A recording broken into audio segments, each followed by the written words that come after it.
I ran up a check, I might do it again.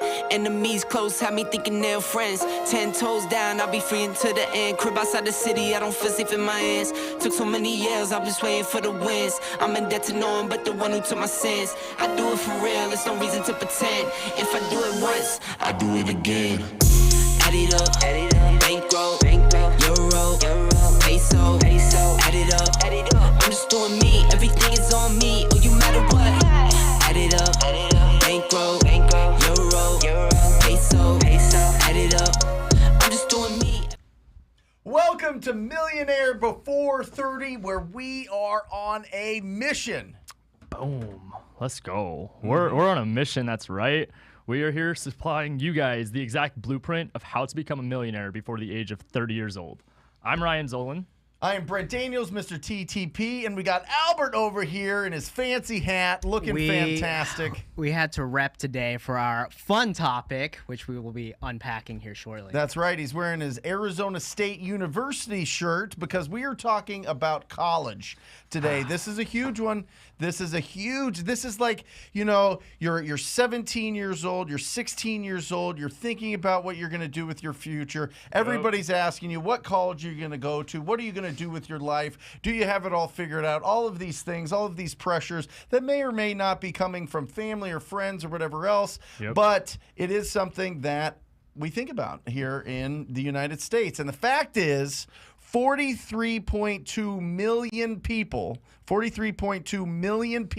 are paying $393 a month in student loan debt. Almost $400. I know your thoughts on this. I know Albert's thoughts on this, so this is going to be really fun, and we're going to open this up. Remember, guys, this is a 90-minute question and answer show about whatever you want to ask about, whether it be growing your business, whether it be wholesaling real estate, whether it be lead generation for discounted properties, squatting up in the comments. We want to hear from you, and it's about celebrating the successes that people have been having this week. So if you have locked up a deal, if you've done something, if you've read a really good book, if you've whatever you've done to progress on your path to being financially free, we want to celebrate you and recognize you. So make sure that you participate in this show, because 90 minutes of us just talking is great, but it's a lot better with you guys involved. So let's crack into this, because you have got I got my notes. You have got notes. You have got thoughts. You have got really, I think, a really well thought out opinion of this. Appreciate so that. Let's rock and roll. Yeah, so I first need to just make sure I set the expectation, because I am not against education.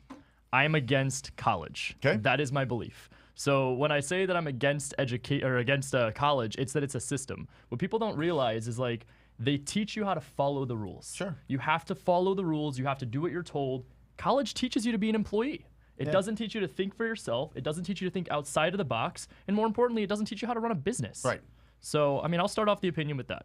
Okay, got it. And so do you think that just, you turn 18, you're trying to figure out what's going on, and, go figure yourself out in college. Take this 4 years. In Europe, in a lot of different countries, they actually take a year off to travel the world, to go see things. What is it? Not a leap year. It's called a gap year. Yep. A gap year is what they call it. To go out and kind of figure out what you want to do. I think that that's a really smart thing, but it's not something that we do here. No, so I kind of take it a step further. Okay. I say it's like a gap few years. Okay. So what I would rather see from 18 to 21 is somebody maybe go out and let's say they failed 15 jobs, right?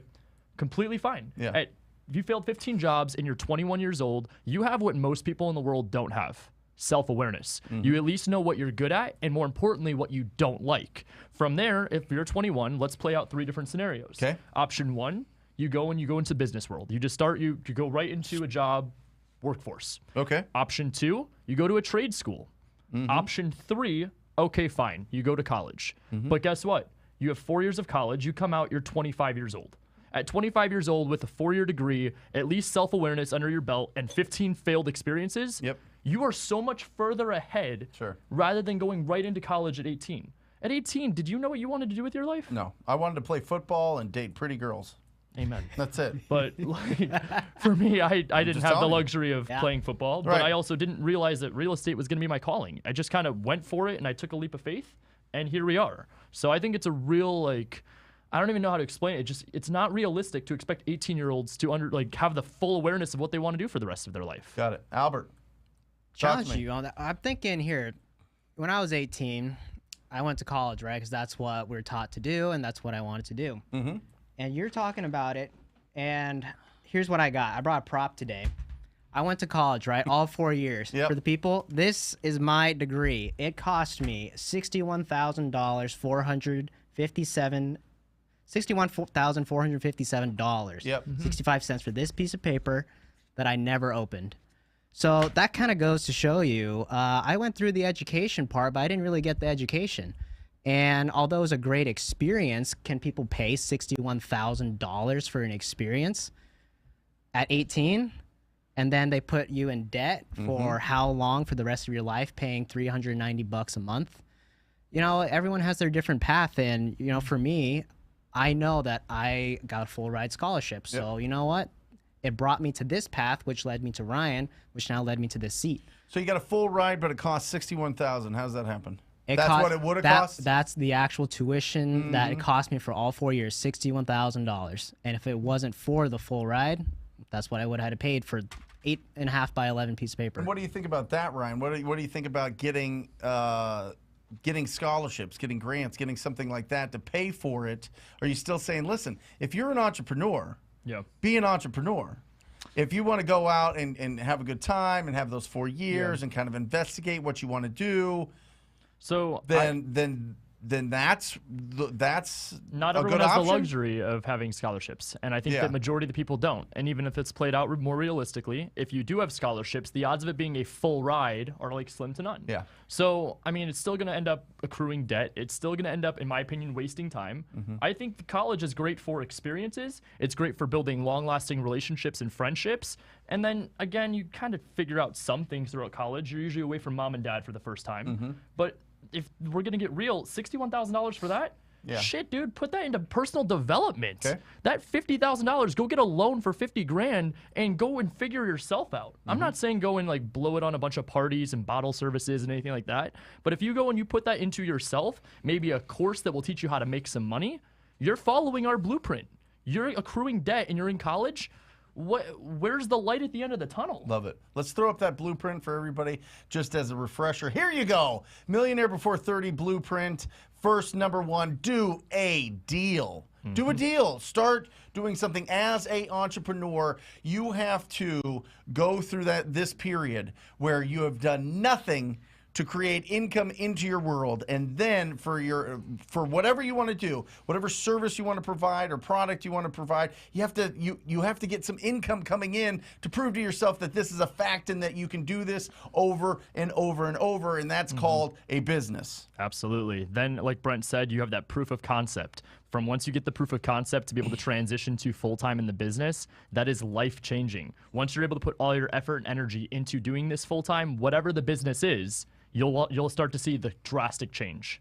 Love it. And then kill the debt. Yes. That's what we're talking about. Ooh. Being somebody else's ROI. We're talking student loan debt. We're talking car payments. We're talking credit cards. We're talking about consumer debt. Stop being somebody else's ROI. Now, there's some good debt. There's some bad debt. Listen, debt's debt. Just depends on how you feel about it and if you want to leverage it and if you have a plan. But kill the consumer debt that's charging you the 8, 10, 20, 30% just so that you can, consume or buy something that you really want but you can't really afford. For sure. Which is essentially what student loans are. Absolutely. You're buying something that you can't afford. Yeah. And the government's like, yes, this is awesome, because if you look at the government's balance sheet, what's the biggest thing on there? $1.7 trillion in student loans.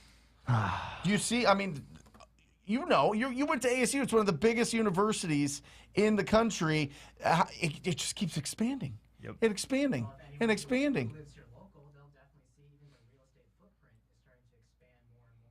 Yeah. So of course they're funneling it all in. It's a business. Yeah, they're pushing to go to ASU because it's the debt. Like, remember when, I don't know if you remember this, Ryan, when we were a little younger, you would see commercials about UTI, the Universal Technical Institute. Yeah. Here, a trade school here that was very, very good, and now you don't see it anymore. Trade schools aren't advertised, they're not pushed. Woodworking is not sexy anymore. Welding is not sexy. Well, Right. there's no money for the universities too. And now all those jobs are blowing up because there's nobody doing them. Uh-huh. I need a Right. carpenter. I need a Right. great welder. I need someone to fix my car when I need it because that's an actual art. Right. Yeah, but we're speaking in this. I mean, you entrepreneurs are watching this, right? Yes. Budding entrepreneurs, either they already have their own business or they're getting started or they're making the decision to do it. Something about our brains say, you know what, I want more control over my schedule. I want to make as much as I can make based on the efforts that I have. I'm going to trade my time for money, and then that money is going to give me back the time, because I'm going to invest that money into the assets, and then I'm going to get all the time and the freedom and control, which goes back, Matt, if you don't mind, to Investing in the assets. That's it. I mean, that's what leads to the final step of financial freedom. Like you said, you just hit it right on the head. Yep. And then financial freedom. And that just means control over the time that you have left on this planet. It's absolutely incredible. For sure. Absolutely incredible. There's one thing I want to bring up, and I want to ask the audience this one, and Yep. I'm sure you have this answer. Okay. But do you know why school was originally created? Colleges or school? School in general, like the education system. Well, you want an educated public. Yeah, You want and- people that are going to continually evolve and be curious. And when people find and discover things, to be able to share that makes a more educated population. And then even before that, I was talking to Aaron about it before the show had started, and originally school was started for the factory workers. Oh, sure. It was for factory workers, and so it goes to show you that the original foundation of the schooling and education system was to teach people to be employees. Employees. That's it. It That's is. the argument in itself. Well, I think employees, and self-employed especially. I mean, Yep. any doctor, any attorney, Yes, they're yes. trading their time for money, Of but course. they employ themselves. So they're if you look at the cash flow quadrant, Yep. they're in the S, Of course, right? yep. Self-employed. Even sports, even athletes go to college first. They Yep. make them mature a little bit before the leagues will bring them in, and. That's just, it's just part of the deal. You go in there for that education to get a little bit more matured, get a little bit more disciplined. And I think that's something that is interesting, though, because if you commit to going to college, which you don't have to, you have to go to elementary school. You have to go to junior Yes, high. yes. You have to go to high school. You don't have to go to college. Correct. So going to college does tell you something about some people's character. Does tell you something about their does. discipline. I can make the same argument that 90% of the time it's more so that they're doing what they're told to do or what they think they're supposed to do, Sure. rather than it actually being something beneficial. I would make the same argument that most people don't go into college with a plan. They go into it. I don't know what the statistic is, but the last I read on it was that the average person in college changes their degree 3 to 5 times. So if they're changing their degree Yes. 3 to 5 times, let me ask you something. How many times that you changed your classes or you changed your degree did you take a class that maybe you don't have to take anymore that you just paid for? How many times do you now have to add another class that you can't afford or have to get a loan for that you didn't have to do beforehand? You're accumulating more money, which goes back to college being a business. They do not care about the student. They care about the money. Now all of a sudden athletes can get paid? It's because the college finally said, you know what? We were starting to make some good money and we got caught. Sure. We got caught. We Yeah. have to let our athletes make some money. Yeah. That's just, it goes to show everything about college is a business. And I'm not for it.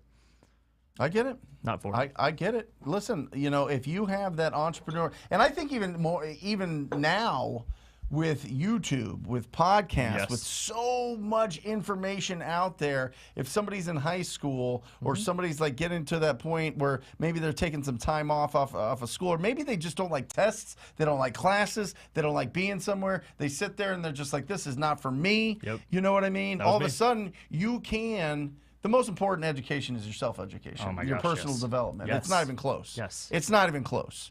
If you ask anybody that is a millionaire, multimillionaire, whatever, somebody that is wildly wealthy, it is that self-development that they've done, the Can you give some continuous examples? education. Can you give some examples of maybe some like personal development? Because I think a lot of the audience is going to be younger, and for them to wrap Yep. their head around like, okay, so how do I tell mom and dad I don't want to go to college, but I want to invest it into personal development? What does that mean? Well, I think first of all, you got to show it. You got to be interested in it. You got to be listening to it. You got to be asking your parents questions. You got to be seeing where they're at. And I used to do that with my parents, and it was just, my parents supported whatever I wanted to do, but it was go to college, get a job. Right. You're right. My dad was worked for Honeywell. It's a big corporation, and got to travel the world, got to get a lot of, build a good amount of wealth, had a secure job, until he downsized. Yep. And then he had to scramble, do something else. So I don't know. I've always had a brain to just do it myself. I've never had a job. So I just never liked the idea of having to show up and work for somebody and do something. I don't know. That's just the brain that I've had. For sure. You know what I mean? But I think that people for personal development, it's the books that you read, it's the people that you surround yourself with, it's the groups that you go to meetups with. Yep. It's all of these things and finding the people that are similar. Because the fact is we have different brains. Absolutely. And because we have different brains, you have to find other people that have different brains as well, so you don't feel like you're just by yourself on an island. Wow. I think that was a huge nugget. Right? Huge nugget. Yeah. I think Can you kick that light over a little bit? I feel like that green light is just making my gobbly ass chin just like totally lit up. It's like highlighting it. I can't, I'm kind of distracted by it. I'm trying to keep my I thoughts. thought you were just checking me out. Yeah. I'm like just saying it. Like it's like if you move, it like shines right here, and I'm like, whatever. There we go. There we go. Albert. Oh man, I got distracted now. Yeah. I'm trying to get my train of thought back. Oh, now I remember. So when I went to college, right, 4 years ago or 6 years ago now, whatever it is, YouTube, Instagram, the self-development stuff, that space really didn't exist as heavily as it did today. And thinking back and reflecting, I can confidently say that if I knew this space existed and I even knew what personal development was outside of like the gym, that probably would have changed my entire headspace for college, because I didn't know you had to read books to keep up with your mind. I thought going to school is how you do it. And I took like an intro to business course that I had to. They taught me how to make a PowerPoint, write a resume, and give a presentation in a suit, like all the basic stuff. But then no one ever was really taught how to really speak, how to keep your mindset positive, how to portray your attitude perfectly to a client or even just anyone around you. So the audience here who is starting out and even deciding to go to college, huge head start. Sure. Huge head start, because now you have YouTube University, you have books, you have Ryan, you have Brent, everyone out there telling you, saving you 4 years and potentially $60,000. Love Absolutely. it. Well, and the issue I had in college was read Rich Dad Poor Dad, got super pumped up, started having ideas about business, about real estate investing, about all these things, would go to the professors and they'd have no idea what I was talking about. Literally no idea. Very theory-based. Not a tremendous amount of experience, and that was a problem. It was a problem because it was like they want to fit you into, well, you're getting your finance and economics degree, go do that in a corporation. Go, this is how you get jobs. Like literally, there's classes on how to interview and how to look good for employers, and I was like, I am unemployable. This is crazy. So, yeah, anyway. Wow. Let's open this thing up. Any questions you guys have, let's start rolling those in. Let me hear your opinions on it. Did you go to college? Are you using it? Give us the pros, the cons, whatever it is. Let us know. Let's open up a nice dialogue here, and throw in some flames here if you're enjoying Matt's different camera angles today. Huh? I think you're really taking this to the next level. That's incredible. Vasily asked, Brent, do most of your employees have a college education? Yes, because I played college football with them. I mean, they were on my team. So Jeremy and Ryan, yes. Jackie, I don't know. Does Jackie? Jackie does. Alejandra does. Matt, Aaron, Daniel. All right. So 2 no's and 4 yeses, or 5 yeses. So that's the mixture there. Yep. There you go. But I don't. That's not something I filter for. Yeah. Right. That's not something I. It's a lot of experience, personality based, energy, and the ability to be a part of a team. Being a team player for sure. Those are the important things. Mac does not. Okay, got it. All right, from Walter, is there something better than being an entrepreneur, being an educated entrepreneur? Yes. Yeah, I agree. But is he saying educated like being a college-educated entrepreneur? Oof. Because Okay, I'll tell you this. I'll tell you a story. So, Sure. my buddy in high school, he's a year younger than me. He was valedictorian, Okay. went to Stanford, Yep. went to Harvard Business School. At Harvard Business School, connected with a wealthy son of a dude that owns like CarMax or whatever, and they start their own business, and it's called Carvana, right? Yeah. So there's something to be said about getting into these schools and getting the connections Yes.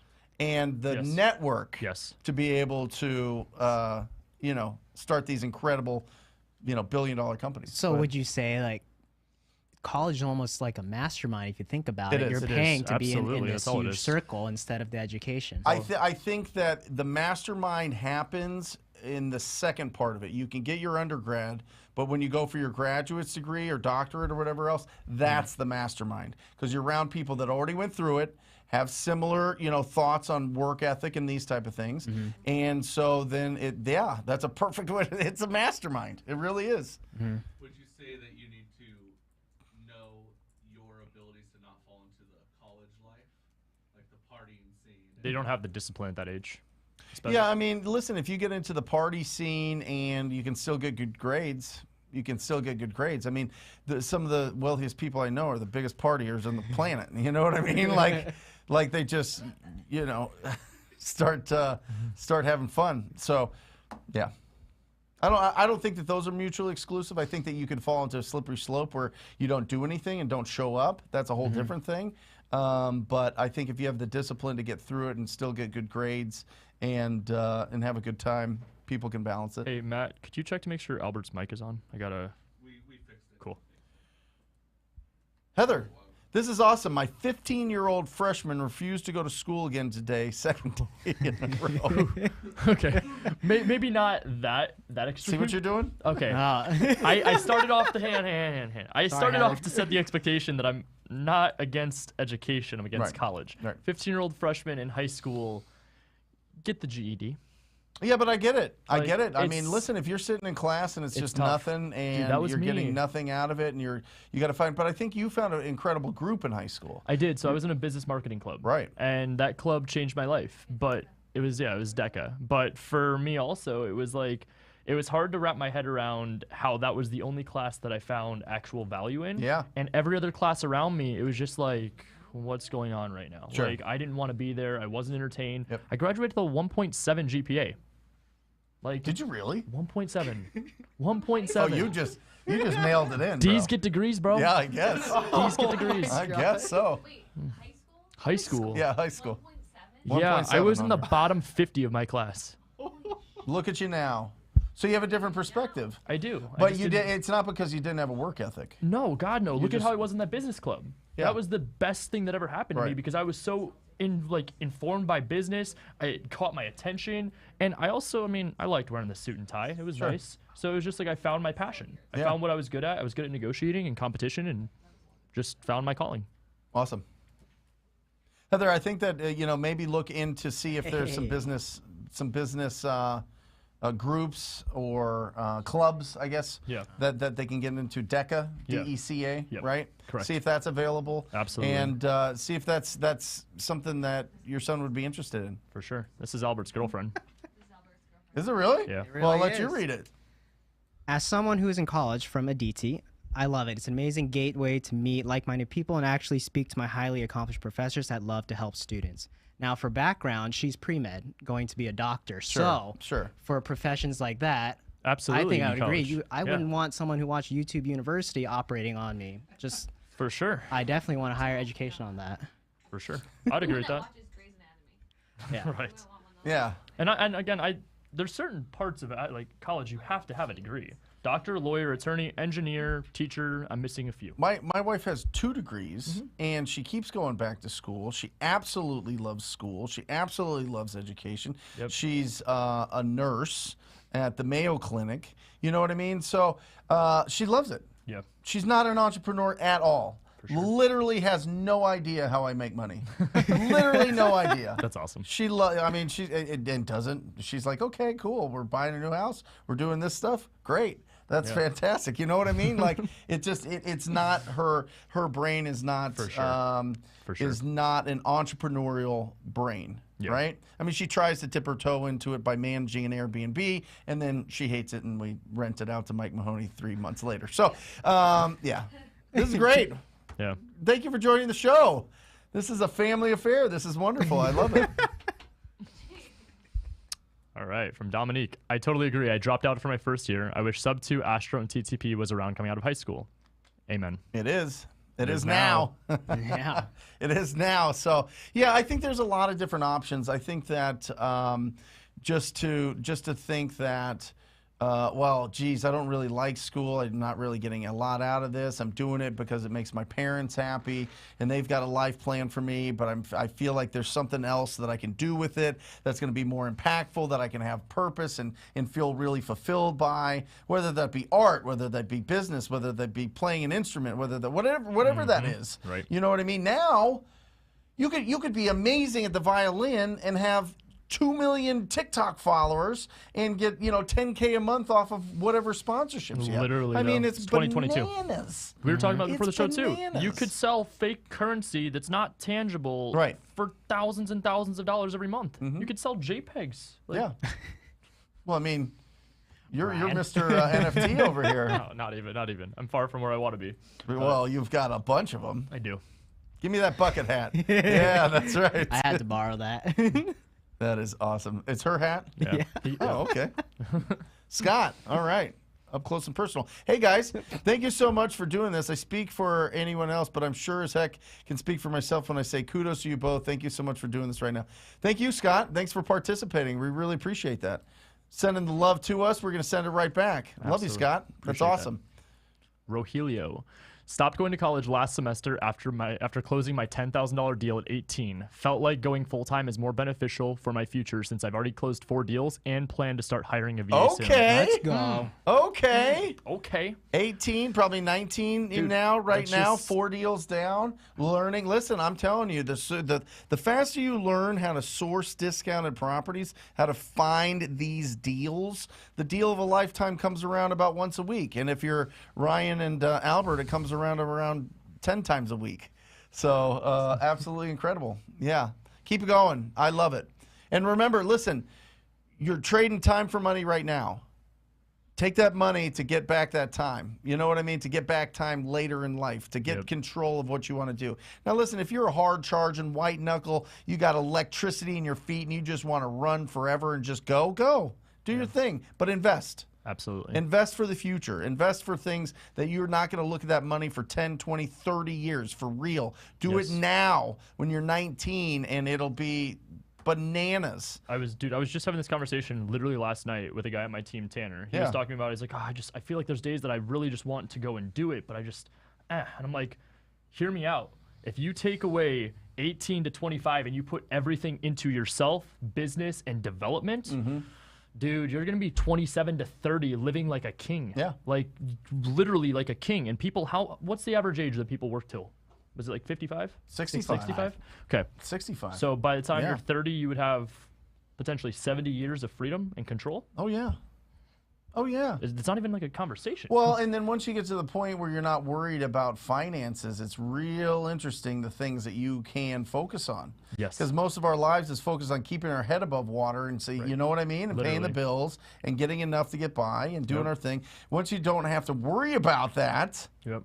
holy cow, you can do all sorts of things. All those things that you love doing as a kid, all those things that you're maturing into and getting excited about as an adult, whatever you want to do, you get the time to be able to do it, and it's not at the sacrifice of your Somebody kids else. or your Yeah. relationship with your significant other or with your family or with everybody else. If you have, at some point, parents get older. They need somebody to take care of them. At some point, your kids leave. What are you going to do? You got all this extra time. Like life is wild, and it's so much better when you're not constantly worrying about paying your bills. Correct. Yep. All All right, from Michael. Ryan, borrowed from your playbook, made my first on-market offer in San Diego yesterday. Cheers. I've been cold calling for a year. Millionaire Before 55. All right, Let's Michael. Dude. That is awesome. Let us know how that offer goes. Hopefully you get that. So, Dude. why don't you, Michael, you made it yesterday. Why don't you go call him right now and Follow see up. if you got it accepted and then post on here. That'd be awesome. Absolutely. If we could get it in real time, that'd be dope. Yes, sir. Repurpose you. I got a 1.79 GPA in high school. Never went to college and earned 100K a year wholesaling. Guys, you have to get out of the employee mindset. I love it. I love it. I love that you're making 100K a year. I love that pensive look that you have in your profile pic. That's fantastic. And yeah, listen, your GPA does not determine what your income level is going to be, obviously. I always forget what that analogy is. Did you ever take the SAT? It was. We don't need to talk about it. What did you get? I don't remember, but it was bad. It was bad. That, and then there was what was the other test? ACT. ACT. Yeah, I took that one too.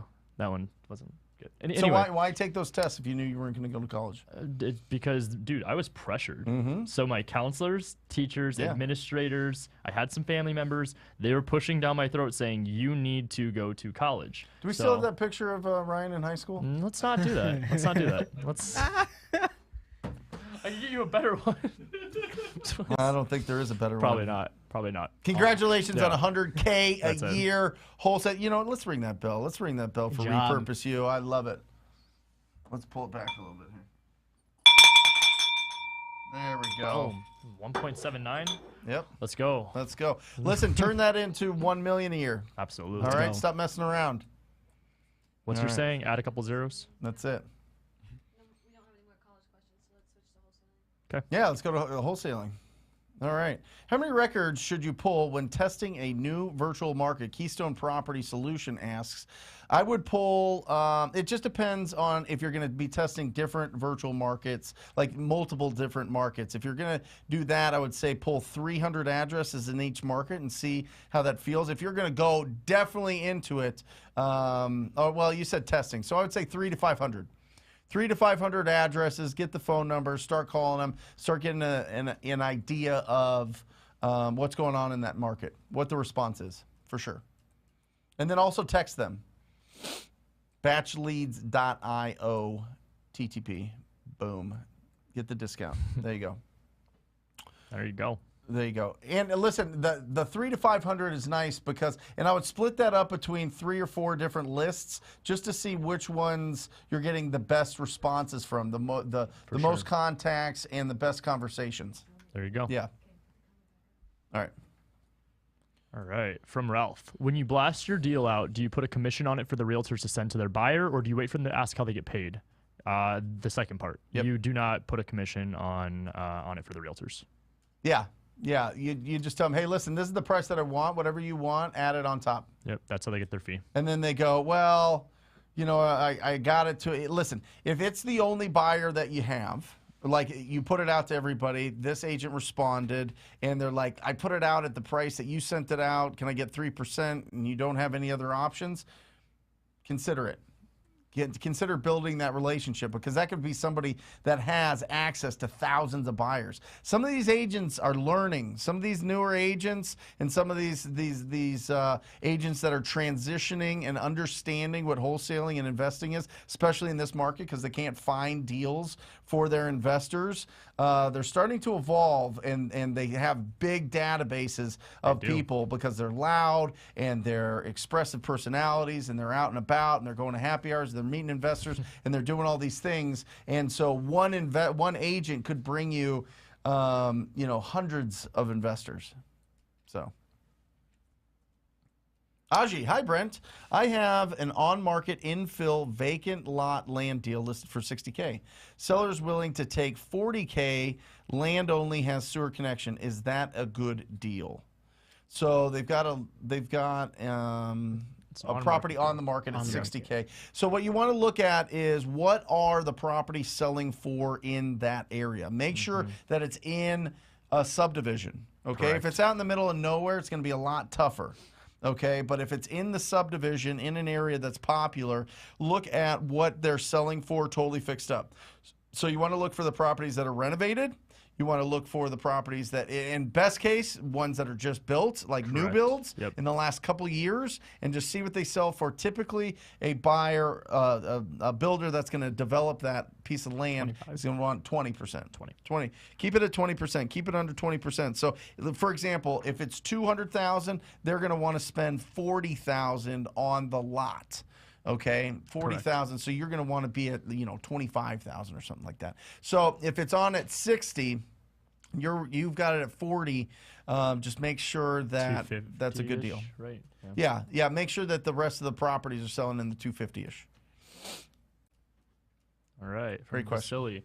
Ryan, I came across a listing where the seller was motivated and offer editing seller financing for a build that he started in a gated community. He's moving out of state. How can I approach this? All right, let me understand the situation. Came across a listing where the seller was motivated and offer, what do they mean, editing seller financing? Any ideas on that one? The seller was motivated and offer seller financing. Just go. Yeah, so I mean, seller financing, it just depends. Do they own it free and clear, or are you trying to go sub 2? Are you trying to take over a mortgage and catch them up and stuff? Obviously, location being a gated community, that sounds like it's a serious value. He's moving out of state. There's definitely motivation. So I'd get a little bit more details. If you could post that below, we'd be able to kind of unpack that a little bit more and walk you through that. But absolutely go for it if he's motivated. Yeah, listen. No, that's fine. We can get to this. But batchleads.io, Samantha. Batchleads.io, it's phenomenal. Absolutely phenomenal. Remember, when it comes to negotiating real estate, everybody out there, there's three factors: the price, the terms, and you. That's it, right? If they want to get full retail value, great. I can offer you that over the next 10 years. You know what I mean? You could play with the terms. But if their terms are they need cash now, then it's going to affect the price. So then that's where the price comes in. And then the you part's the most important part. Because if they don't trust you and if they don't think that you can close the deal, they're not going to do business with you anyway. So it doesn't matter if the price and the terms line up. So it really comes down to price, terms, and you. Boom. Yeah. You got a tattoo? What is that? This? Yes. It's a dragon's claw. Awesome. All right. We're going to have to show that sometime. Whoa, this is a PG show. Oh, okay. It's family. That's the after show. Family, yeah. After show. All right, from John. Can I call out from batch leads if I get a call from a postcard or bandit sign, or do I need to go to someone like CallRail for that? With batch leads, I don't believe you can call out of it. No, you would need the dialer. Yeah. I would just use your phone, no? If I get a call from a postcard or a bandit sign, oh, you mean to get the photo? I would use CallRail, John. I would use CallRail or Ring Central. Yep. I get it. Like you're putting the number on your postcard and they're calling you. Yeah, we always used CallRail when we were doing mail. I mean, mail's just not effective here in Phoenix. Or it is, but everything's effective, but it just depends on how much you want to net and take home at the end of the day. Yeah, use CallRail. Right, from IG, from Andres. Brent, I have skip traced a small list and I can't seem to get myself to dial. Help, please. Well, listen, it starts with the first call. So just listen. I have a 5-second rule. You put the phone number in your phone and you have 5 seconds to call it. I don't care if you're unprepared. I don't care if you're on your back foot. I don't care if you're anything, because it'll get you better. The reps will get you better, Andres. And remember, you're worried about the effect, right? You're worried that somebody's going to, really just pile on you or reject you or be mad or whatever else. You're not worried about the people that really need your help, really need to sell these properties. Don't worry about all the other people that aren't going to do business with you. Focus on the people that you can actually serve, and you'll win. So just focus on that.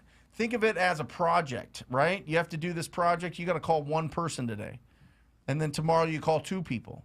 And then 3 people, and then 4 people, and then 5 people. And you need to have all that positivity in front of you, all the things that you want out of life. Put it in front of you. Vision board, dream board, whatever it is, great quotes, the script, all of these things. Have a prospecting cockpit where you feel powerful, where you're standing up, you're smiling, the lights are on, you're moving around, you can use your hands, so you're hands-free, and you're going to feel a lot more comfortable. But listen, it's scary. It's scary in the beginning. I totally get it. But you get used to it. It's just like anything else. It's like learning how to swim or learning some other skill or walking into, whatever, a meetup or something where you don't know anybody and you got to go and try to communicate and network with people and introduce yourself. Like, it just takes reps. It takes that confidence, and just go with that certainty and that likability in your voice, and you will win. There's also a great breakdown on how to be confident on the phone. I did a live show on that. You need to watch that after this show. It's on this channel, brother. And by the way, guys, if you guys are not subscribed yet to this channel, hit the subscribe button, right? We go live on this channel 3 times a week. Ryan and I go live every Thursday, and Albert every Thursday on this Millionaire Before 30 show. Subscribe to the channel. I am telling you, when you get and hit the alerts, because when you get that little shot of dopamine, when you see that there's an alert that we put something out, it is to specifically help you out today. Implement what we're talking about today. So make sure you subscribe. Right. Good afternoon, Brent and Ryan. I find distressed properties all the time in my market, which is Nashville. Awesome. But all the cash buyers have strict credentials. And what can I do to secure my first deal? Please help. So there's plenty of distressed properties, but all cash buyers have strict credentials. So if you're working with specific buyers like that, I would say just find whatever it is that they're looking for. I'm curious to know what you mean by like strict credentials. So is it like certain buy price? Is it a certain type of house? Is it single family? But Nashville, I mean, that's a great market. I've got a bunch of friends that crush it out there. Listen, Elevated CEO, in the in TTP Insider, we just put a little JV Deals little link so that you can communicate with Jeremy. We have millions of buyers throughout the country. We have a lot in Nashville. You might be just talking to a select amount, maybe just a few if you're just building momentum in your business. Maybe you just haven't talked to the big, vast amount. I always thought, oh, okay, there's only 3-5 buyers in Phoenix that are going to sell it. It's John May, it's Chris Hyman, it's the guys that bid down at the Spencer at the auction, Caldwell, all these guys. And I was like, oh, I'll just sell it to them and it'll be great. And they're like, here's the criteria that I want. And then all of a sudden I open it up to everybody. And we went from $12,000 a deal to $42,000 a deal. Damn. I mean, come on. So the more buyers you have, the more exposure, the bigger it is. Love to help you out with that if you need it. If not, just keep. I mean, obviously, I want you to build up your cash buyer database yourself. And we've got a great cash buyer pack in TTP Insider that you can check out. Boom. There you go. From John Doe. Our townhouse is good for wholesale. I'm in the D.C. area, and there are millions of them. They are harder to find in a distressed state than the single in D.C.? Hell yes, yeah, John. Absolutely. Yeah. Listen, any properties. Any properties that are in a discount, if it is a property. Now, there's some manufactured homes that aren't, they're just manufactured homes. They don't own the land. That's not what I'm talking about. Anything that has the land and you can, or a condo or something, they're phenomenal. Just get it. It's the price. Just make sure you're getting the right price. There's plenty of people in D.C. buying those. Plenty. Yeah, absolutely. Go bananas.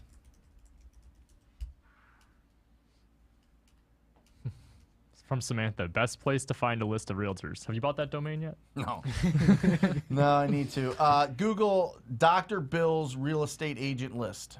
Dr. Bill's real estate agent list.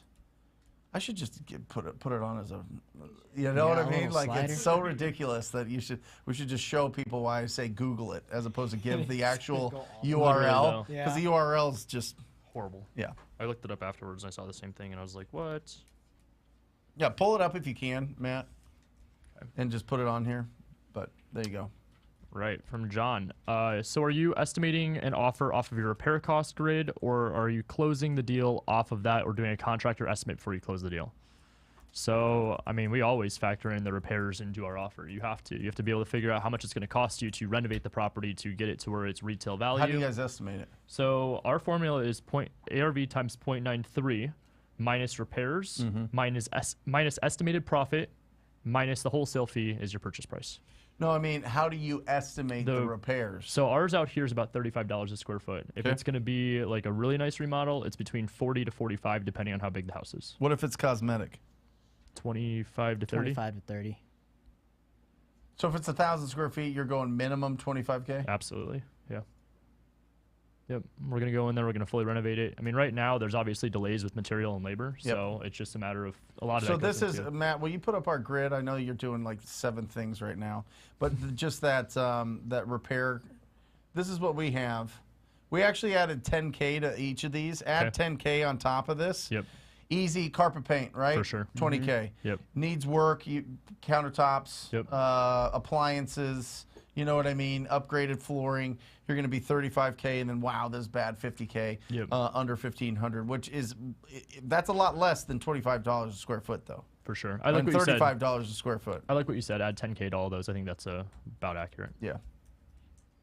There you go. Oh, so estimate. I would not go and go, oh, I need my contractor to come in and nitpick everything because Yeah, it'll no, be no. quadruple the price Yeah. because it's just silliness. Seriously. So most of the people that you're going to sell your properties to have crews or they're going to do it themselves. So the cost is not retail cost to hire somebody that you go to like a home and garden show and they're like, it's $50,000 minimum for a kitchen. You're like, what?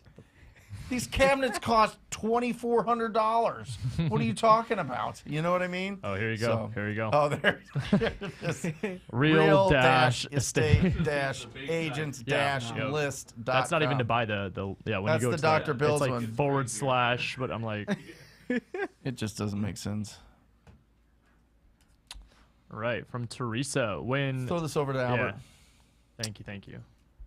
When networking with realtors for market knowledge, what can offer them in return even though I'm new? Well, Teresa, there's a lot that you can offer them. First, I would say figure out what they need. Find out what they need. Do they need a house for a client? Go out and network with your investor friends that say, hey, I got this house coming up. That's adding value. You have so many things you can offer them, even just, hey, let me go help look out for listings for you. There's so many different things that you can offer. It's not necessarily just, I would say, not just your experience because you're new. I think because you're new, that makes you an asset because in my head, I can see you as thinking, oh, I have someone who's willing to do the work and help me out. I can mold this person to kind of help me with my business, and then you start returning mutual things from there. Perfect. Roy. All right. I'm a new wholesaler and I don't understand the escrow and title company portion of the deal. Would you be able to go in depth on this? Absolutely, Roy. This is very confusing to me. Yeah. Was Oh, it yeah. confusing to you when you were getting started? Not on the investment side, but Sure. I had my traditional 3 That's years what I of real mean. estate. Yeah, but when I sure. first started, No, first started. dude, I was terrified of paperwork and escrow. So here's the Terrified. thing, Roy.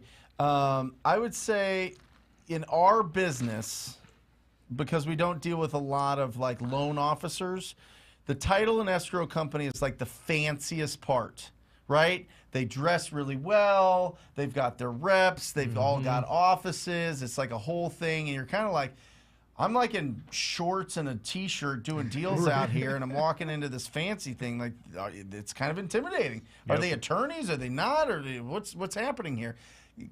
Don't worry about any of that. They only do business because of you, because of us. Beautiful. Because they need people to open up escrow with their title companies is it's wild. So their job is to make sure that they look at that property, get anything that's owed on that property, and make sure that it's paid off before it transfers to the new buyer, to the new owner. So it has to be clear of all liens. The amount of money coming in has to be equal or more than what is owed on that property for them to transfer the title.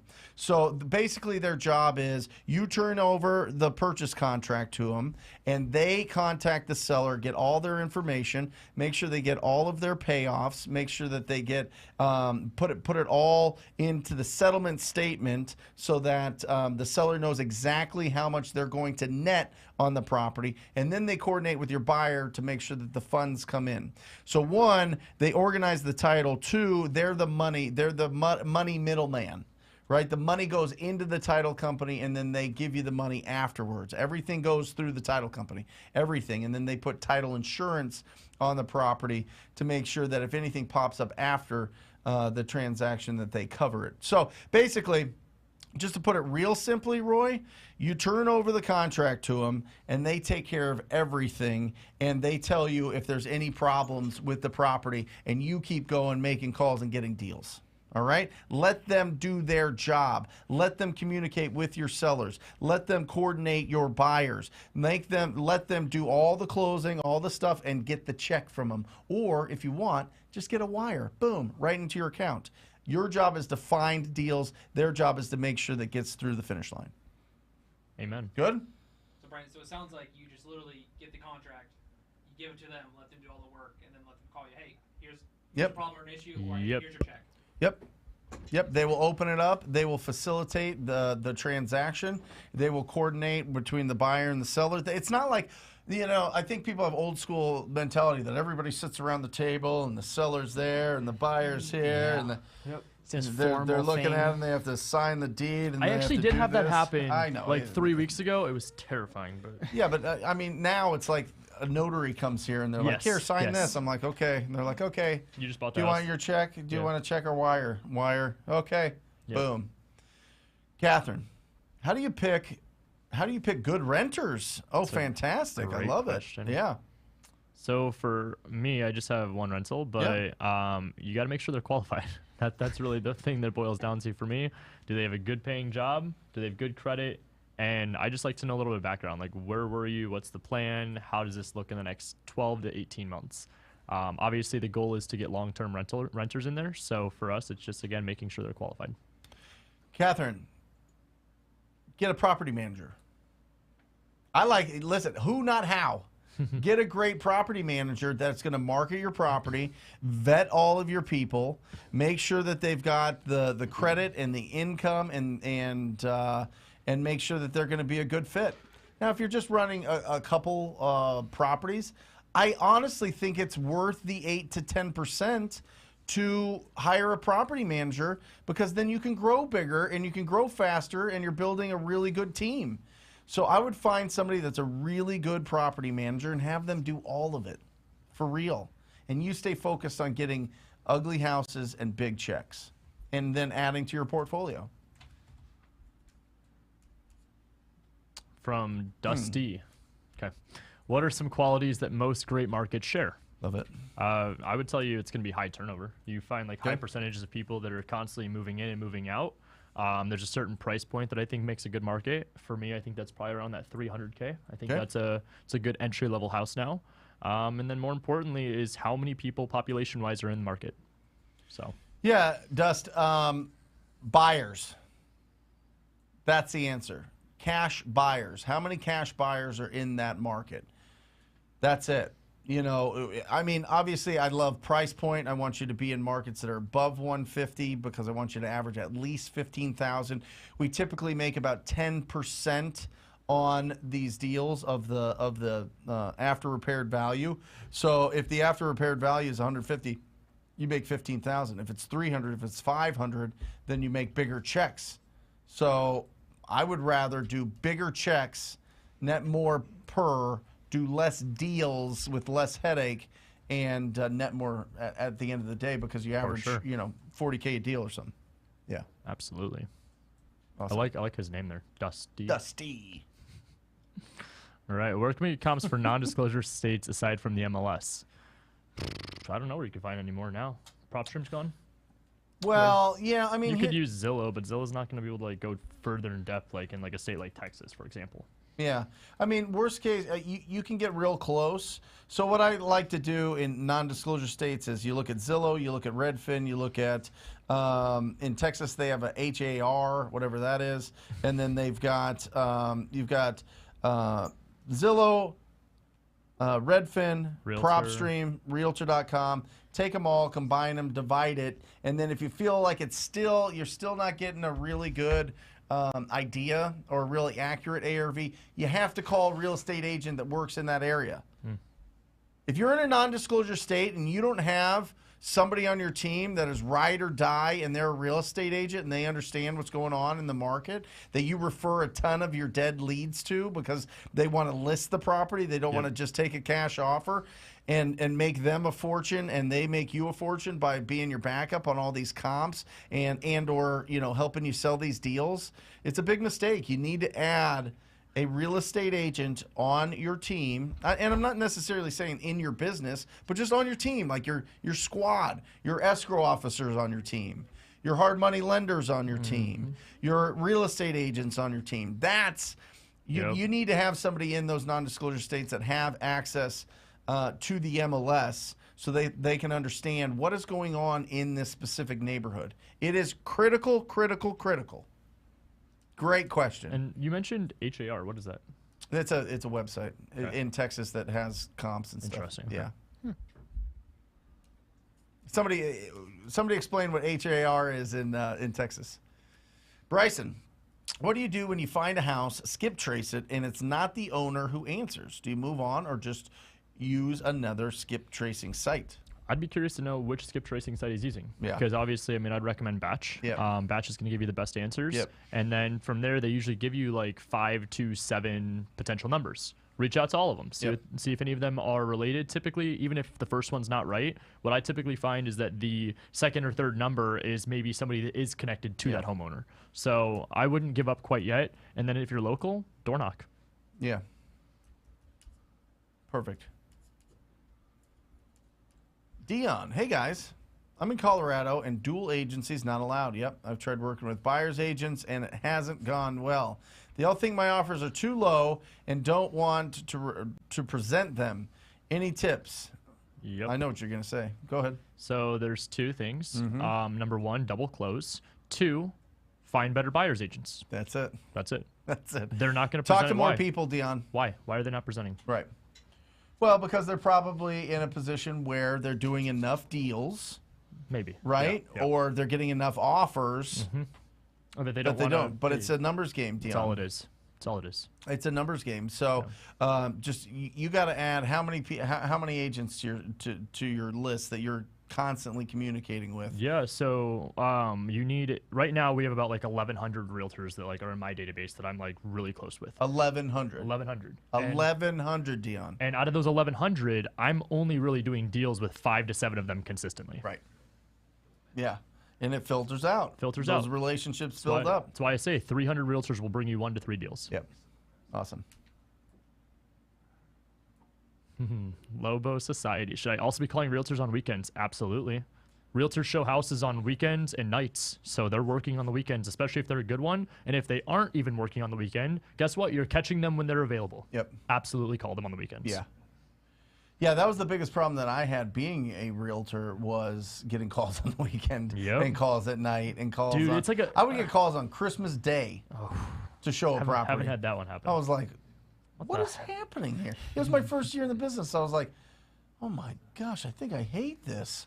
I think I hate being a real estate agent. You know what I mean? It was like, what is it? People are, whatever. It was usually like Maybe right when I everybody took doesn't- off my shoes, right when I changed clothes, and I was just getting ready to sit down for dinner, or I was getting ready to like watch TV. Of course. And then the phone rings. You're like, or be at the gym. Of Or course. be on Yeah. a date. Of Or course. whatever it is. It's like, they knew. yeah. They knew. So go for it. And there are realtors that love being a realtor. Absolutely. So find them. Absolutely. John Johnson, what's up, bro? Shout out to you. What's up, brother? How much do you compensate bird dogs to bring you leads? So it just hate that this is my attorney answer, but it depends. So I would say more typically if you're looking for a flat rate, $2,500 to $5,000. A lot of times what we do with the bird dogs that bring us deals is we'll split it with them. So if we make 10, they'll get 5, we'll get 5. It just depends also what they're trying to accomplish, how much legwork they've done, and what they ask for. Yeah, it could be a percentage. It could be a percentage of the deal. If you're not licensed and they're not licensed, you can't just give them a referral fees. You could do a marketing fee, but it's you do too much of it or you broadcast it too much, the Department of Real Estate in your area could come down on you for sure. Not that they do necessarily. I mean, it might be one of those things where, oh, sorry, slap in the wrist, I won't do it anymore. But I want to keep you as like, I want you to build systems in your business that you can have forever, right, that really last. And so for a bird dog, if they're like really bringing you deals to do it the legal way, you split the assignment fee with them. You give them a percentage of the assignment fee, or they lock it up and assign it to you, or you both lock it up and then split it. So there's some different options there. I mean, you could just tell people, oh, I'll give you $100 or whatever. You know, some people do that. I don't. You know, if somebody's going to bring me a deal and I'm going to make $42,000, I'm going to pay them really well. I am. It's a free deal. Absolutely. And I want more of them. And I want them to progress and find more opportunities and get better at it. Absolutely. Yeah. Groove Theory 62. When I cold call my tired landlord list, I come across some sellers willing to seller finance. However, not sure how to put the deal together. What questions to qualify a seller for seller financing? So my recommendation is probably going to be different than Brent's, but I'm just going to tell you to squat up with somebody that is familiar with seller financing. That side of the industry gets a little bit more tricky, and there's a lot more legalities and terms that you need to be aware of before just jumping into it. Aside from that, what questions? How much do you own the property? What percentages are you looking for? You know. Yeah, I love it. Listen, how much do you need now? Yep. How much cash do you need now? What do you need a month? And how long do you need it for? Yep. Like, keep it real simple. Yep. And if they go, well, I want 20% down, and I want $1,500 a month, and I want it for a 5-year with a balloon payment, and I want the balloon payment to be, you know, retail plus 25% in the current market, stop. Just run away. Like, stop. You know what I mean? Right. Like, it should be pretty easy. How much cash do they need now? What do they want per month? And how long? Keep it simple. And if it's tired landlord too, and the renters that are in there, I mean, you got to make sure their lease. How much rehab does it need? Yeah, exactly. And like, why would they not want a cash offer? They don't want a cash offer because what? Taxes? Maybe. They don't want a cash offer. Why? Because they want way too much for the property. Great. Remember, price, terms, and you. Yep. So if they want a high price, then the terms have to be fantastic. Yep. Give us an example, and I'll break it down if you've had a conversation with them. Samantha B. How big should my lists be per month for a one-man show to generate 2 deals per month? Ooh, that's a great question. Do you got that answer? I do. It's going to take you 4. Well, it depends on what you're doing for lead generation, Samantha. So if you're just straight gangster with it and you're cold calling, it's going to take you 40 hours. You have to talk to 400 people, right? So to talk to 400 people at 7% contact rate, which is average, just do the math on how many addresses you have to have at 7% contact rate to talk to 400 people. So if it was 10%, it would be 4,000, okay? But it's 7, so it's probably closer to 6,000. 6,000 addresses that you have to be calling through each month, right? 5,714. Woo! Okay. Alpha brain, bro. Okay. Let's go. Alpha brain. You must have went to college. Everywhere. Is that college education? I don't think any of you wants to, wants to prop me up. They're like, nah, he's an entrepreneur. All right. Sean Manning, on a hoarder house, how much would you add for junk removal? Junk cars in backyard and inside of house. Albert? Wow, cars inside of a house? We saw them with motorcycles. I guess it depends on how big it is, Sean. It really is. I mean, call around to different companies because different materials require different things to be removed hazard-wise. But, I mean, here, you can get the biggest dumpster here for our roll-off. It's $450, and they give it to you for a week. And you can fill one of those suckers up pretty fast. But it seriously depends how bad it is. You know, hoarder house of papers. What does it cost for a dumpster? $450 for about a week, a 30-yard. A 30-yard. And let's say it takes... Well, first of all, you can usually get somebody to remove the junk. Yeah. Like, you can just go on a Craigslist. You can go into Facebook Marketplace and just find a junk man. Like $1,500, $2,500. I mean, I got Mike, the junk man that I've used for like 10 years. Oh, I've seen his ads. And and he loves taking all this stuff. He'll take cars out and go get them go take them to where they crush them up and recycle them or whatever Get else. paid for it. Yeah. Junk cars, post it up. Someone will come get it when it's free. Absolutely. Some guy will want the parts. Yeah, you can post and just get people to come and pick it all up. It's amazing if you just go, yeah, come on in and take what you want. People will all day long. But I would I would get a junk guy that comes out. Maybe they're like $100 an hour, 150 maybe. It just depends on how many people are in their crew and how many people they need to bring with them, and have the dumpsters ready for them. And then they'll just clean it out for you. It's phenomenal. So if it's a really bad one, the most I've spent is like $5,000.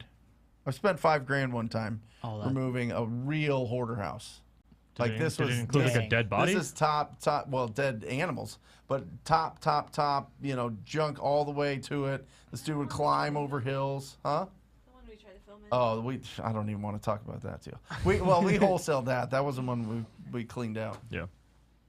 But Alejandra and I walked into a property, and we literally had to get out of the property after stepping 10 feet into it. I had to get rid of my beautiful cardigan that I was wearing. It was my favorite cardigan because I could not get the stench out after dry cleaning it twice. Wow. It's a fancy cardigan. You dry clean those people. You can't just throw that in the wash. I'll tell you that.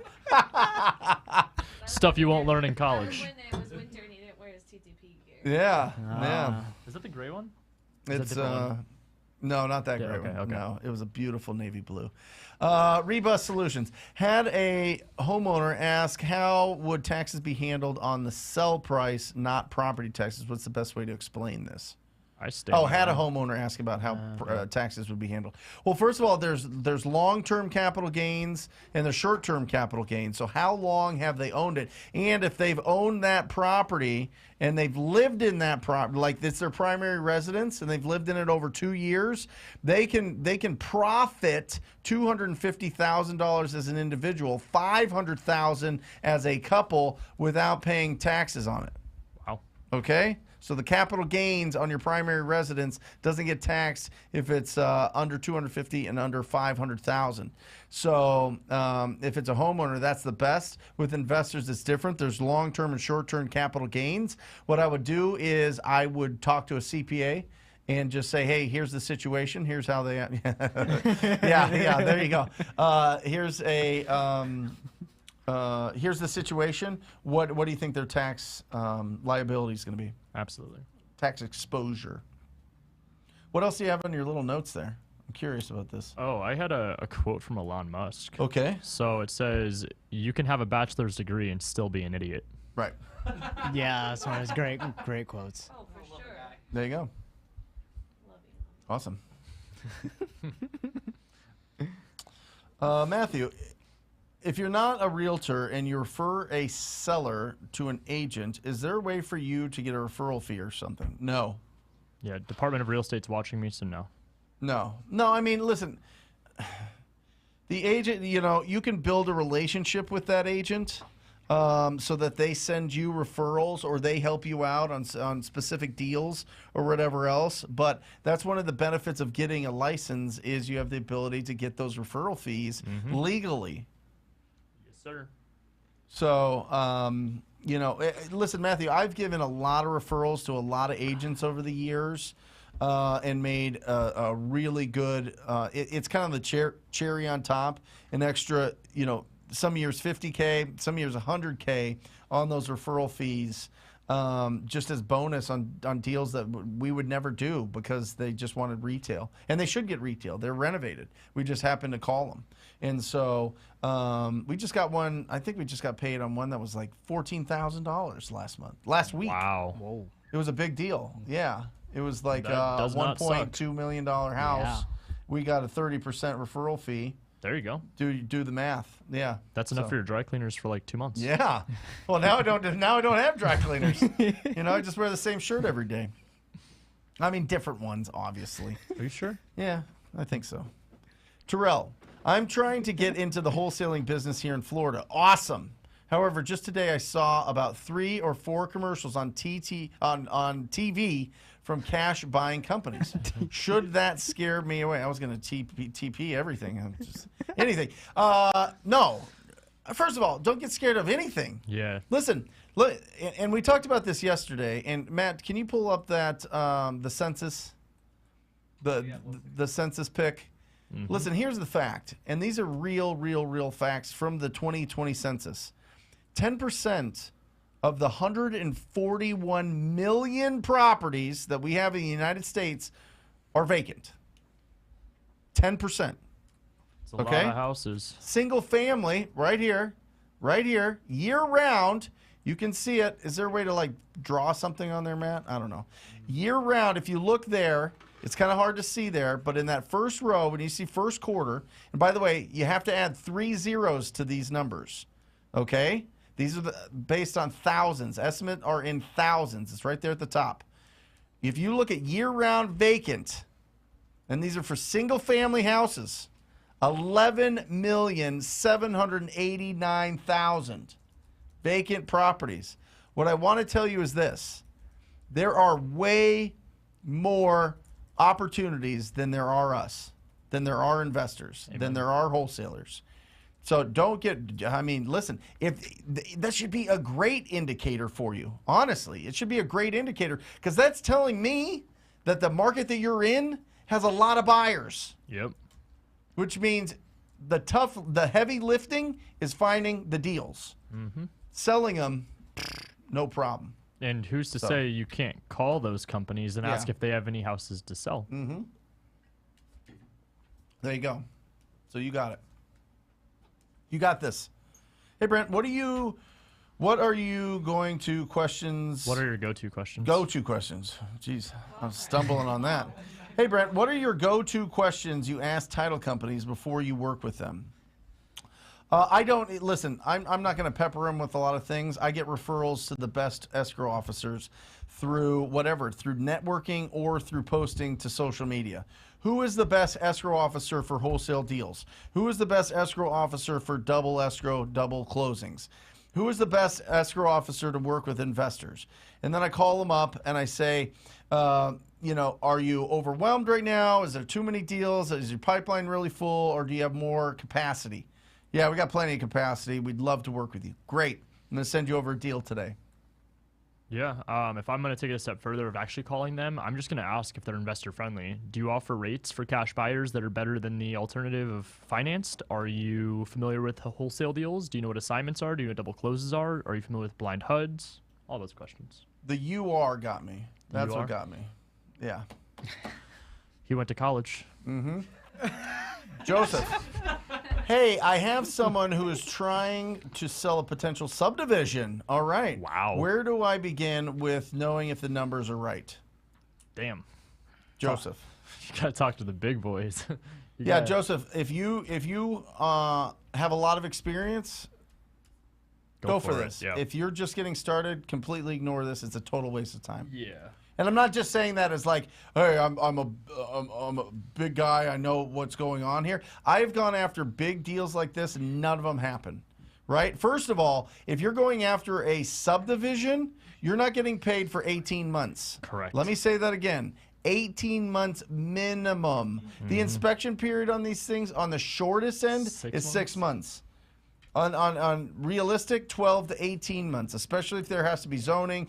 Nobody's going to buy that deal unless they've got everything set up and approved beforehand. Absolutely. Seriously. Yep. So that takes a lot of time. So people don't just go, oh, yeah, I'll buy that deal and hope that I can do what I want with it. Nobody. All right?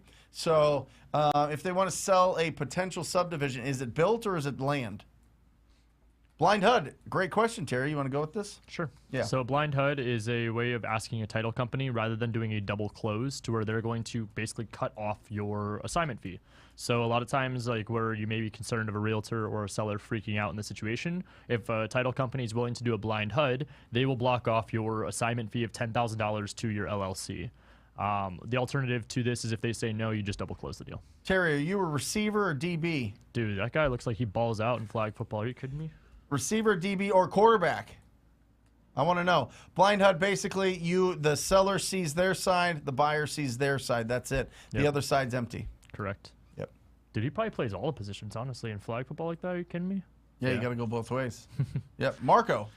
All right. Ryan, when you can't get a hold of a listing agent to make an offer, would you track him down through the broker or just submit the offer? Fantastic question. So what I would recommend is try all aspects to get in contact with the realtor first. I would call them, I'd leave a voicemail, and I would text them. The text would be as vague as, hey, my name is Ryan. I'm interested in purchasing your listing. Is this still available? Then they're either going to call you back or they don't respond. If it's within 30 minutes to an hour, just send the offer. Crush that one. Crush that one. Aaron, should I drop out? I'm a business major, but I'm not learning how to run my business. It's to work for somebody else. Yeah. So I can't tell you what to do, but I think you just answered your own question. What do you want to do, Aaron? Are you starting your wholesaling business, flipping business, building your rental portfolio? Like what's the business that you're looking to? Like you're in college and they're like, okay, what kind of business do you want to get into? And you're like, well, I'm an entrepreneur. I want to do real estate. And you're in college, and they're not, unless you go to. There's ASU literally has a real estate degree. Do you know that? Yes. You can get a real estate degree. Mike stupid. Mahoney has a real estate degree, which is hilarious. It's so funny. It is. So yeah, Aaron, listen, this is self-awareness at this point, brother. You know what I mean? Is your time better spent? Is it going to crush your family if you leave it? You know what I mean? Like, what are the potential, kind of collateral damage that happen if you don't go? If everybody's like, dude, live your life, Aaron. You know, we love you. We want you to be happy. Go do it. Great. Yep. If it's like one of those things where like, you know, they're like, we want to make sure that you get your college degree so that we feel that you're going to always be taken care of, then there's going to be some hard conversations there if you decide to leave. For sure. Yeah. Business major. From Lobo, how can I stand out to an agent that says I already work with investors? Okay, so you don't I want... love Templeton's answer to this, by the way. What is it? He goes, listen, I know that you've got investors. I just want to be your number two. Ooh. So when number one runs out of money, you know that you've got a backup, and that's who I want to be. Wow. Right? Dude, okay, that's much better than my answer. No, go for it. Mine was just going to say you've got to really hone in with specific criteria of what you're looking for, so that way when they do have something, maybe you're the first person that comes to mind. On top of that, obviously adding in follow-up so that you're, again, first to mind for them. But I would just keep poking. You never know what you have until you come across the right agent. That it's like the same thing with like when your family works with like other realtors. They're like, what the hell? You weren't the first person that came to mind. So I mean, number one investor, and if they're working with investors plural, yeah, what's the odds that they're going to remember every single one of them? Albert? I don't really agree with that one. I mean, I try not to poke too much because clearly the agent knows you want something from them. So what I've kind of learned is when people know you want something, I kind of steer away a little bit and I go towards more personal things, personable things. So like, hey, what can I do to make you laugh right now so you remember this conversation? And then just end the conversation like, hey, I'm going to follow up in a couple weeks, and then stay front of mind. So it's not like, hey, I'm desperate that I need you, but hey, I'm here. So, come to me when you got it. And sometimes, Lobo, when they say I already work with investors, they're actually like involved with those investors, like business wise. They're connected. They bring the deals and they get a slice of the profits, or they're the actual investors themselves, those type of things. So I think, any one of those will work. But going as, let me be your number two, like and really slide like into number one over time. Yeah. If you need a backup, I want to be your guy. For sure. Is that a possibility, or am I just spinning my wheels? You're just spinning your wheels. Okay, cool, man. And then on to the next. There Thanks you for go. the conversation. Or cool gal. Yeah. There you go. Lobo Society. DB. My Nice. man. Okay. Oh, yeah. Okay. So, Yeah, I knew it. Yeah. Oh, semi-pro. Yeah. There we go. I love it, Terry. Okay. That's phenomenal. I'll tell you Really, what. yeah. The most athletic humans on the planet are DBs. Absolutely. The most athletic humans on the planet, without a doubt. Fast, can move, can cut, has to cover backwards. Come on. Great job, Terry. Dude, that's my position freshman year. Nice. Yeah. There you go. That was a safety in college. I mean, Ryan, my acquisition manager, was a lockdown corner. He was, they put him on an island one-on-one and he would just cover him. Thomas, Can you explain what an agent means by buyer-broker agreement? Does that mean you exclusively use them as an agent or what? Absolutely. So what you have to be very careful with when agents ask you to sign a buyer broker is that it's not exclusively signing you to work with them off of every deal that you close. Right. When they have you sign that, it's usually as protection for them because they want to make sure you're not going to go around and shop other agents. Right. What I usually do as an alternative is I say I will sign a buyer broker, but it's going to be specific to the one deal that you sent me. That's right. So Yeah. So what happens is if you are, if you're working with an agent and they send you a deal, they just want to make sure that you don't backdoor them, right? Just make sure that they guarantee their commission. Correct. So that they get the credit for bringing that deal to you, and it just doesn't go to somebody else. Somebody else doesn't get the credit for it. Correct. Like they send you the deal, and then you talk to Ryan, and Ryan represents you and sends the offer to that seller or that listing agent. But they sent you the deal. Right? That person's going to be really upset. They're going to be upset. Yeah. Yeah, that's why they want to do that and protect it. And some of them do that just to test you. Yeah. Just to test to see if you know what it is and if you're serious. So just say, yeah, I have no problem with it on just the specific properties that you send me. Amen. Not an umbrella policy on every deal. You know? Awesome. Got a lot of questions today. This is fantastic. Good stuff. Matthew, I had a title company tell me when double closing that I have to disclose to both parties that I'm using the funds from the second file. How do I go about that? Every time, Matthew. They will make you do that on a double. And by the way, that's a double escrow. Yes. A double escrow is when you take the funds from your buyer to fund your deal.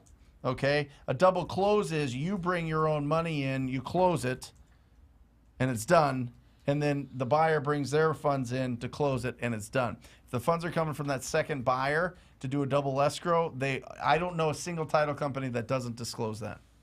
I really don't. So, and by the way, I've never had a problem with it. Yeah, they usually don't care. Money's Never money. had a problem with it. The seller's there, they're signing, they're going through it.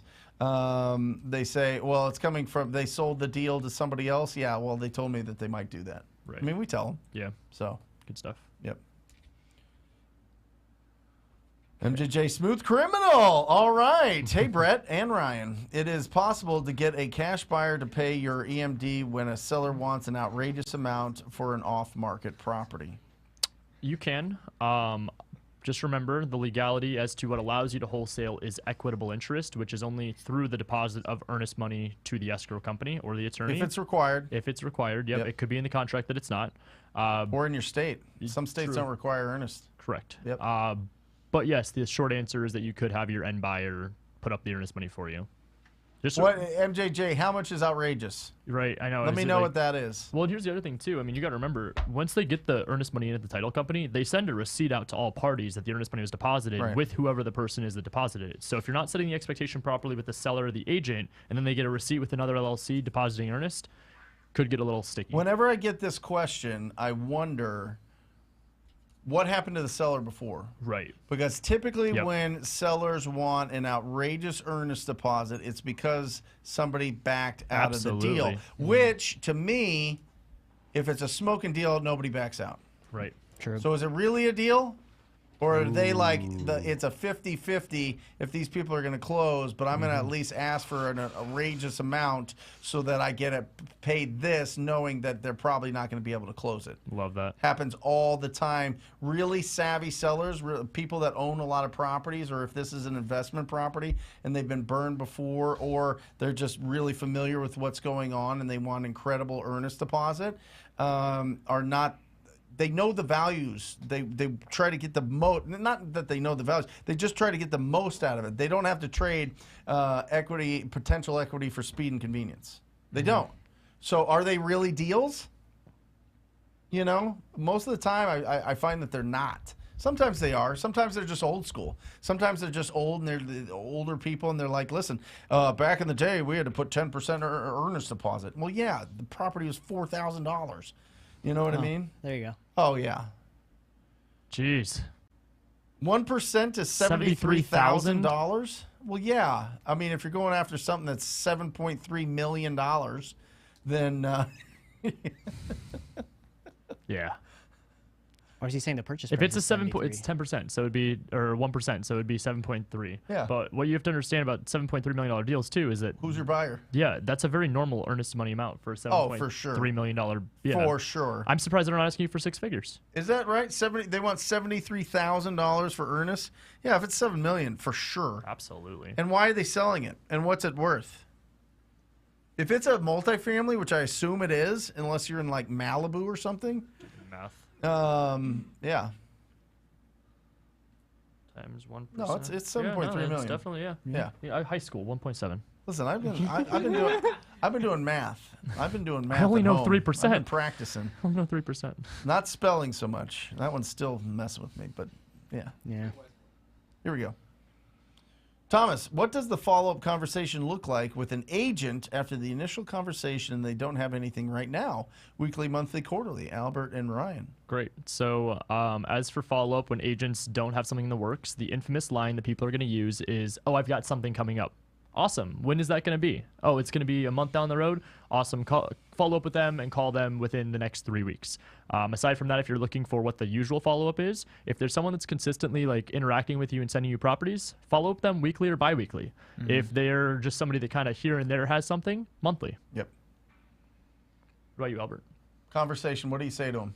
I'm a more conversationalist. Like I don't really go. I should go like bam, bam, bam, like down the list. But I usually like to try something personal, like pull something personal out of the conversation, and then I put a note on it. That way, when I call them back, I can hit on that point again. It's kind of like an icebreaker for them in a way to get a little more comfortable and then just swinging like, hey, you told me about this listing. Like, how did that go?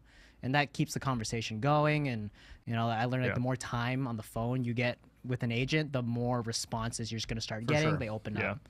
That's kind of how I go about Albert's more of the personality, build the relationship. I'm more of just Nice duo. absolutely. It's a good 1-2 punch. Yep. Brent, going back to MJ Smooth. MJJ Smooth. I told her I could do. Yeah, I could understand where they're coming from. The seller's 100% in the right here. it. Yeah, the purchase price was 1%. Okay, 73,000. 73,000. That makes a big difference. We're like, yeah, you're going to $7.3 million properties. So I she mean, wants $700. yeah, $700, Yeah, that's dude. not Yeah, outrageous. that's not outrageous at all. If anything, most of our average earnest money deposits is between $2,000 and $2,500. So, I mean, granted, we're also We put at a higher price point. $1,000 on every single contract unless they ask us to do more. Okay. It just kind of stands out from the crowd of other people that are putting, lower in our market. And a lot of them ask for 1%, and we don't have a problem with that, especially if they have a real estate agent. Yep. So if it's 1 to 300, I mean, Come up with the extra $400, $500. well, yeah, I mean, find it somewhere. Don't let it be the deal killer. You know what I'm saying? And by the way, in this range, you're going to be asking for $5,000 non-refundable or 25. If it's under 100,000, 2,500 is fine. Yep. But you're asking 2,500 from your cash buyer. You could put up 1,000 very easily with that ask from the seller. So I mean, can you use their earnest? It depends. I mean, it just depends on if you have to deposit it right away. It depends on what's agreed on the purchase contract. If the purchase contract says, "Hey, listen, you need to put in $730, $731.50 in 24 hours," then you got to put it in. If it says you got to put earnest money in 2 weeks, then yeah, you could probably get it covered by the buyer. For sure. I like your point, what you said about that, Brent. That's like looking at the bigger picture. Why did they want that in the first place? There's something behind it that's causing it one way or the other. And 1% of that, $700, it's nothing. Yeah, that's fine. It's probably, listen, they probably have a real estate agent that they're related to or that's their neighbor, and they're asking them the question, what is earnest money and how much she asked for, and they tell them, oh, always 1%. Yep. Yeah. You have one if you have a conversation, if you ask 10 real estate agents what percentage or how much earnest should be, 9 out of 10 would tell you 1%. Yeah, for sure. And the other one will be like 2%. Depending on the market. I was going to say 7.3 million. I was like, that's a big deal. Damn, bro. One more question. Well, comment. One more comment. Yeah, you're right. It's not too outrageous, but I haven't gotten my first deal. Maybe 500. Sure. You could ask No, him. I get it. Listen, I totally get it. Like, it's all relative, right? So, just don't let it screw up the deal. I mean, go crowdsource it with your friends and family and people in the or somebody that's a local, network person or whatever else. You know what I mean? I mean, listen, if it's a smoking hot MJJ, I'll Venmo you it. There you How go. about that? There you go. There you go. It's covered. So don't let that screw up the deal if it's a good deal. Absolutely. There you go. Last question. How should I approach agents that claim off-market properties is hard to find and there really isn't any available worth working with and following up, or not really? If they don't believe there are any off-market opportunities, ask them how they get clients.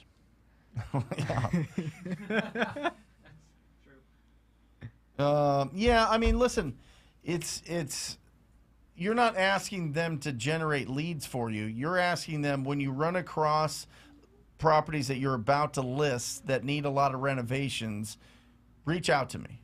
There you go. Reach out to me and you can keep all the commission, you can represent. And if they can't do dual agency, reach out to me and put it with somebody else that you know, or whatever else that you're networked with, and I'll work with them, whatever it is. Absolutely. So, there you go.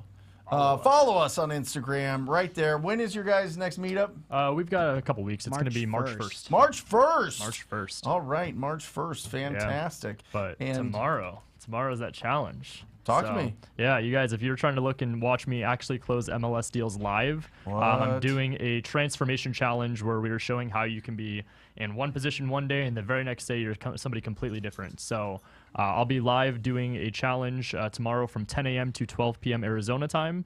And I'm going to be basically going through and getting some MLS deals for everyone to see. It's going to be awesome. Yeah, super fun. Guys, make sure you subscribe. If you have not, hit the subscribe, hit the bell, turn on your notifications, rock and roll. Albert, final thoughts. College isn't for everybody. Theme of the show, all right? Let's find out what you want to do with your life. Don't go free floating around, traveling, spending your money, because that's how you're going to discover yourself. Find a plan, get a plan. Take action steps. If college is not for you, stick with it.